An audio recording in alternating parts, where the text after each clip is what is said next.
জয়গুরু। আজ আমি যে গানটি পরিবেশন করতে চলেছি সেটি পেছনে একটি প্রেক্ষাপট রয়েছে। শ্রী শ্রী ঠাকুর যখন পাবনা হিমায়তপুর আশ্রম ছেড়ে দেওঘরে চলে আসেন, তখন তার অসংখ্য ভক্তবৃন্দ তার জন্য কেঁদে আকুল হয়ে মাটিতে গড়াগড়ি খায়। এমন সময় তার পরম ভক্ত শ্রী কুমুদবন্ধু বিশ্বাস সে তার প্রভুকে ফিরে আসার অনুরোধ জানিয়ে একটি গান রচনা করেন। এই নির্দিষ্ট প্রেক্ষাপটেই তিনি গানটি রচনা করেছেন। তার মনের যত আকুতি, যত ব্যথা সমস্ত উজাড় করে দিয়েছেন শ্রী শ্রী ঠাকুরের চরণে। সেই গানটি পরিবেশন করার একটু চেষ্টা করছি।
ফিরে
কণ্ঠেতে বাজে বেদনার সুর। ফিরে এসো, ফিরে এসো প্রাণের ঠাকুর। আলো দিয়ে ভরো প্রাণ তবু দে দূর।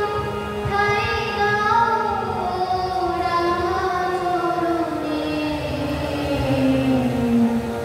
ফিরে এসো শূন্য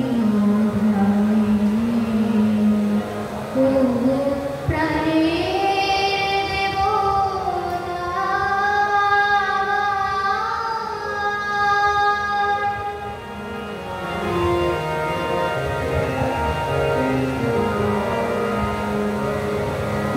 কণ্ঠেতে বাজে বেদনার গান। সুরে সুরে কেঁদে গায় মধুমাখা নাম। কণ্ঠেতে বাজে বেদনার গান। সুরে সুরে কেঁদে গায় মধুমাখা নাম। শুধু তোমার আগমনী ধ্বনি শুনিবে প্রাণ। কেঁদে কেঁদে গায় ক্ষণে ক্ষণে। ফিরে এসো